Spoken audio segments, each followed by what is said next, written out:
नमस्कार, आप देख रहे हैं सिटी पोस्ट लाइव और मैं हूं आपके साथ प्रभाकर पांडे।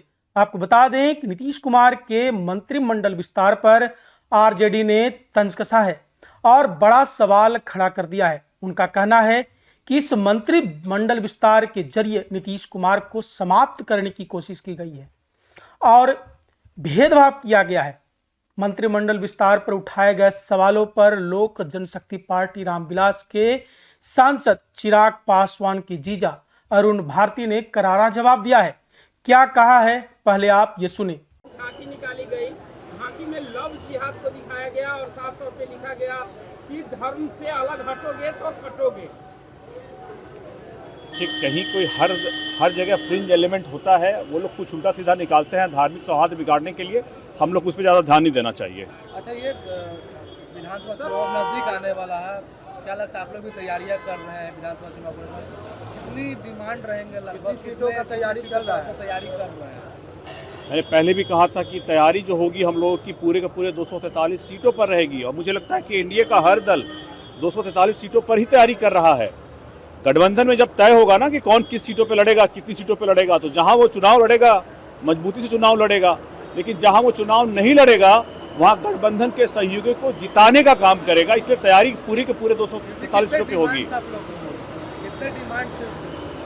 गठबंधन की सीमाएं हैं, एक बार आपस में बात हो जाए फिर आपको भी बता देंगे। एक सवाल है कि दलित समागम जो है वो हिंदुस्तानी अवाम मोर्चा यानी कि जीतन राम मांझी की पार्टी कर रही है, तो क्या दलितों को अपने पाले में लाने के लिए ऐसी काम कर रहे हैं? तो आप लोगों को दिक्कत होगा, इससे वोट बैंक पे आप लोगों पर असर पड़ेगा? नहीं, कोई दिक्कत नहीं होगा। अगर मांझी जी ये कर रहे हैं तो ये स्वागत योग्य कदम है। दलितों को हर तरह से जागृत करना, उनको अपने अधिकारों के बारे में बताना, उनको इकट्ठा करके उनको उनके अधिकारों के बारे में बताना तो अच्छी बात है। ये कर रहे हैं, हम लोग इसका स्वागत करते हैं। ये एनडीए को ही मजबूत करेगा। आप लोग शामिल होंगे क्योंकि संतोष सुमन ने कहा कि एनडीए के सभी घटक दल सभी लोग शामिल होंगे समागम में कल, तो आप लोग जाएंगे कल? मुझे लगता है कि जितने भी दलों को इसमें उन्होंने बुलाया, मुझे लगता है कि उनके दल का कार्यक्रम है, लेकिन अगर वो जिनको भी बुलाएंगे वो सब लोग जाएंगे, हम लोग बुलाएंगे, हम लोग भी जाएंगे। गठबंधन के नेता कह रहे हैं कि एनडीए में घमासान मचा हुआ है, दलित नेता आपस में ही लड़ रहे हैं, चिराग पासवान या जीतन राम मांझी को देख लीजिए, एक दूसरे के ऊपर टीका टिप्पणी करते रहते हैं। देखिए, ये टीका टिप्पणी आप मान के चलिए जब कभी अगर हुई भी है तो ये बहुत ही स्पोर्टिंग तरीके से हुआ है, एक व्यंग्य के तौर पे हुआ है। इससे गठबंधन का इससे कोई लेना देना नहीं है। गठबंधन एक बड़ा उद्देश्य है, बड़ा लक्ष्य है, एक बड़ा व्यापक समझौता है। इस जो भी थोड़ी बहुत टकरार रही है, जहाँ बहुत सारे बर्तन होते हैं वहाँ थोड़ी बहुत खटपट होती है, लेकिन इसका गठबंधन की मजबूती से कोई लेना देना नहीं है। चिराग पासवान के चाचा है पशुपति कुमार पारस क्षेत्र में जा रहे हैं और चिराग पासवान को लेकर बयान दे रहे हैं, नचनिया गवैया बोल रहे हैं और अपने बेटे को भी लॉन्च करना चाह रहे हैं। शुभकामनाएं हैं। अगला सवाल कह रहे हाजीपुर से 29 में चुनाव लड़ेंगे। बिल्कुल शुभकामनाएं। अगला सवाल नचनिया गवैया कह रहे हैं चिराग पासवान को, खुद उनके चाचा, उनके विचार है, उनको शुभकामनाएं हैं उसके लिए। अगले सवाल पे चलते हैं। सर, 8 मार्च को तेजस्वी यादव माई बहिन महासम्मेलन करने जा रहे हैं। विधानसभा चुनाव से ठीक पहले इस तरह का आयोजन करने जा रहे हैं, फायदा होगा। देखिए, तेजस्वी जी का क्या क्या कार्यक्रम वो सोचते हैं, क्या करना चाहते हैं, एक बार जरा क्लियर करें।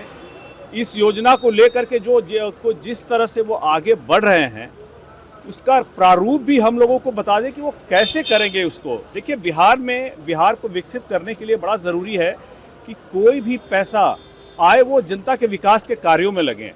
अगर वो ऐसी योजनाएं बना रहे हैं तो वो तो एक वक्तव्य बयान देकर के जनता को भ्रमित करने का काम करते हैं। वो इसका प्रारूप भी बताएं कि वो करेंगे कैसे इसको, ये जानना बहुत ज़रूरी है। और ऐसा कोई भी कार्यक्रम करते हैं जिसमें लोगों की भलाई है, उसका तो हम लोग स्वागत करेंगे, लेकिन इसका प्रारूप हम लोग पहले बताएं। सर, लालू प्रसाद यादव ने कल ट्वीट करते हुए कहा कि जब विधानसभा का चुनाव आ रहा है पीएम मोदी बार आएंगे, अब मखाना 300 दिन खाएंगे, उस दिन में 365 दिन बिहारी भूंजा खाएंगे, मिथिलांचल का कपड़ा पहनेंगे और इस तरह जो है बिहारियों को रिझाने का प्रयास करेंगे। देखिए, बहुत सारी चीज़ें जो बिहार के अर्थव्यवस्था से जुड़ी हुई हैं, इन चीज़ों को अगर आगे प्रोत्साहित करने के लिए प्रधानमंत्री जी ऐसा कोई बयान देते हैं तो इसका स्वागत होना चाहिए, क्योंकि उनके बयान का, प्रधानमंत्री जी के बयान का मायना है। और इससे हमारा जो मखाना उद्योग है, जिस तरह से वो अभी जा करके एक स्ट्रक्चर में आ रहा है, बाहर इसकी जिस तरह से हम लोगों को इसका फ़ायदा मिलेगा, इन चीज़ों का स्वागत होना चाहिए। लेकिन लालू जी को आदत रही है अर्थव्यवस्था, बिहारियों के भलाई से, विकास से और बिहार की अर्थव्यवस्था से जुड़ी हुई हर चीज़ों का मजाक उड़ाने की। इस तरह से वो मजाक उड़ाते हैं। ये उनके विचार हैं, जो हम लोगों के विचार हैं बिहार की को विकसित बनाने के लिए, उस पर हम लोग आगे चलते रहें। विस्तार हो गया है, लेकिन विपक्ष के नेताओं के द्वारा सवाल किया जा रहा है कि कहाँ चल गए? इस मंत्रिमंडल के जो विस्तार हुए उसमें अल्पसंख्यक को नहीं रखा गया है, कई ऐसे जात हैं उनको नहीं रखा गया है, भेदभाव किया गया। कि विपक्ष को दिक्कत किस बात से है कि वो सत्ता से दूर हैं और जन सेवा करने के बजाय उनको जो लूट खसोट की आदत है वो उसका मौका उनको नहीं मिल रहा है, इस बात की दिक्कत है।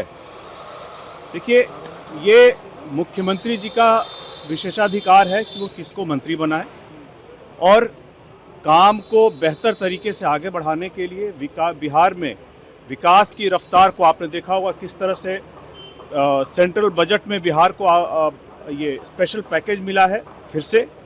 और इसी सारे कामों को आगे बढ़ाने के लिए अगर दायित्वों को बांटने की ज़रूरत थी, जिसके लिए मुख्यमंत्री जी ने दायित्वों को सही तरीके से बांटा है, इससे बिहार में विकास की रफ्तार और तेज़ी से बढ़ेगी।